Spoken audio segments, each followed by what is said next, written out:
Are you in the market to buy a motorcycle? And what is your budget? Within 2 lakhs? Well, we have the two latest offerings, but there's a twist. One is the Hero Karizma and the other one is the Royal Enfield Bullet. Well, this isn't an apples to apples comparison for sure. The Enfield has its own fan base while the Karizma has its own legacy too. So, which one should you opt for? We're going to discuss how these motorcycles ride.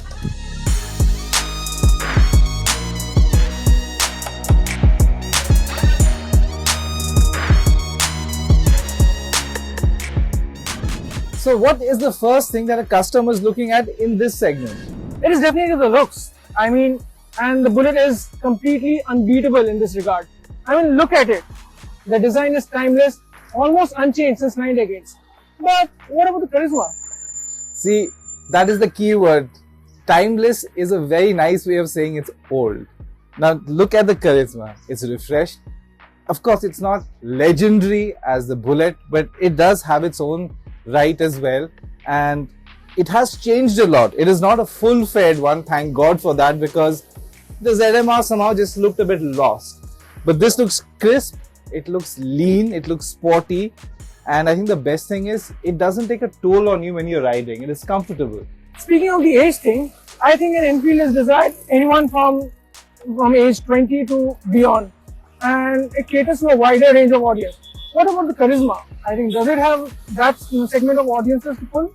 So yeah, that only time will tell. We do know about the timeline of the Karizma. It came out in 2003 and then it sort of disappeared because of Hero and Honda splitting and going their separate ways. It was forcefully launched again as the ZMR, but the competition was just way ahead. But we have a good feeling that this Karizma is going to do well, and it is going to be around for a while. Now the Karizma is a very modern bike, but at the same time it also has its simplicity.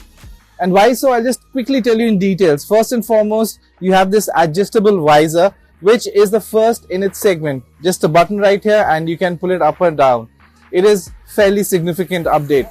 The other thing is, it comes with an all-digital instrument cluster. Now it's not a TFT instrument cluster, but it's an LCD one, but still has a lot of functions, like your typical fuel average, then average of speed, and of course your speedometer and fuel gauge as well. But one thing that is very important about this is it also gives you turn-by-turn navigation, which I'm sure that doesn't. But anyways, yeah. So that is important, and of course you can charge your phone. You have a USB port right there. Do you have one? Yes. So there is some update there. Why don't you tell us?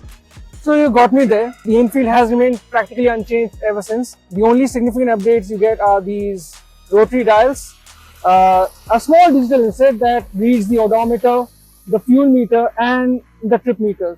Nothing else. And yes, of course, the USB charging is a significant addition compared to the Enfield standards, I must say.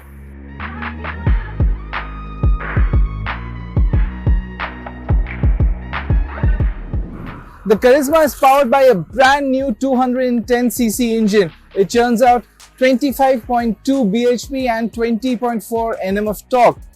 Now, according to Hero, these are class-leading figures, but how does that translate in real-world performance? Well, we rode it and we thought the initial pickup was very linear, very user-friendly when you're commuting. It's not got that breakneck speed.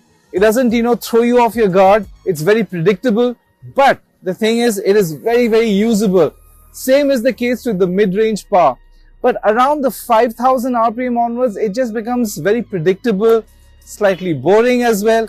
But then comes that hidden agenda, or rather the hidden talent of this engine.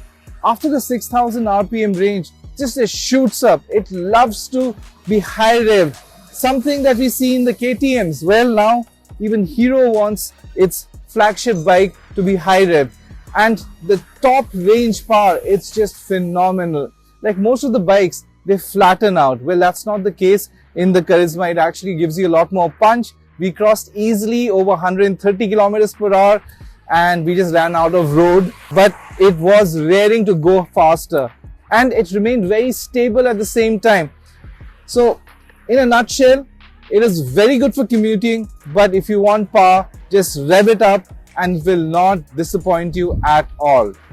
In terms of refinement, yes, it is fairly refined. The gearbox on the other hand is also fairly decent. It comes standard with slip assist clutch, but it is slightly notchy. It comes with a light clutch, which makes the riding experience a lot more commuter friendly. Well, that's all just fine, but the Enfield has its own charm. And speaking of charm, there is the new 349cc air and oil cooled motor from the new gen Classic. It churns out 20.2 bhp and 27 Nm of torque. Now, why is that a highlight? In a modern day and age, when more and more manufacturers are focusing on high revving performance, Enfield is ensuring a smooth and relaxed riding performance. This new engine is an evolution over the previous 350cc motor. It's super smooth, tractable, and definitely a torquey motor as an Enfield should be. Complementing this engine is a beautiful 5-speed gearbox which is slick and ultra smooth and is practically effortless in city traffic. Making the experience even more effortless is the super smooth clutch. Now, you don't need to use it very often as the engine has a wide torque band, and unlike the Karizma, you don't need to short shift very often. Coming to ergonomics, the Bullet can be as comfortable as a motorcycle can be. For starters, it gets a wide handlebar that is tall and gives you an upright riding posture. The seat at 805 mm is accessible as well as very comfortable with ample amount of padding at the backside. Adding further, the foot pegs are center set, so it means it gives you a laid back riding posture that will enable you to munch miles for long hours without breaking a sweat. Riding handling is another department where the Bullet shines. At the heart of the matter is this new dual pedal chassis borrowed from the Classic 350. Now, it isn't as sporty as the Karizma, but the weight has been distributed very beautifully. So the 195 kilos doesn't feel that much when you ride. Coming to its suspension, it gets telescopic forks up front and twin shock absorbers at rear. Now, these may not sound very fancy in today's day and age, but for the Bullet, they do the job just as fine. And to be honest, you wouldn't have heard of many Bullets breaking down because of bad roads. So be it the twisties or the straight tarmacs or even light off-road trails, the Bullet will never disappoint you as far as ride and handling is concerned. The Karizma is based on a brand new platform. It is a steel terrace frame, which is the first for a Hero motorcycle. It comes with a 300 mm front disc brake and 230 mm rear disc brake.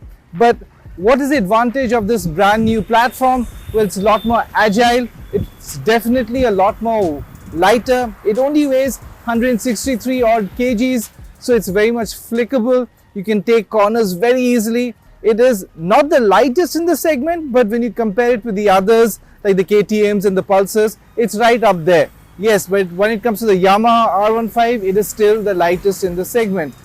The ride quality, well, it's not at all compromised. It is more on the softer side.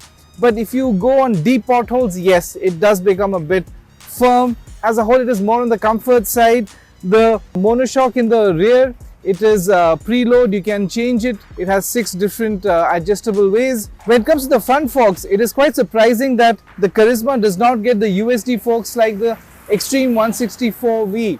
Now, the answer is very simple. It is cost cutting. As nimble as the ride and handling quality of the Karizma is, the saddle height is 810 mm, which makes it very accessible.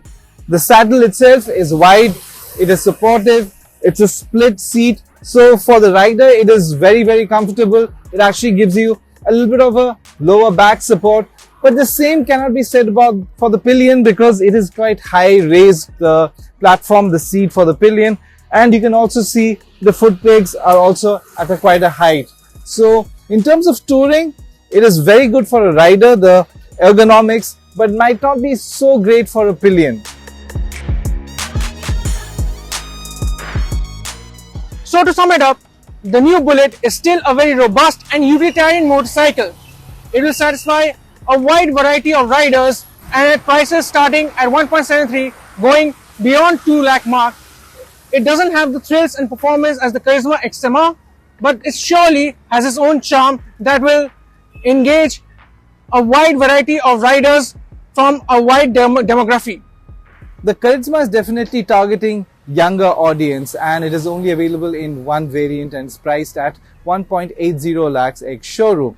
Now, it is a sports tourer, it is a modern bike, it comes with a lot of features, but there is one con, and that is the vibey engine nature.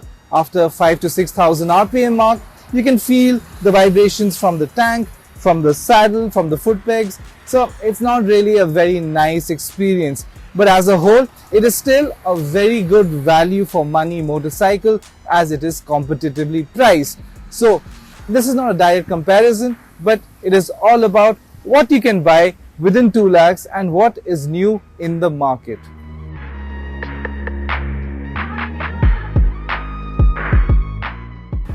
If you like this video, please give us a thumbs up and share it with like-minded enthusiasts.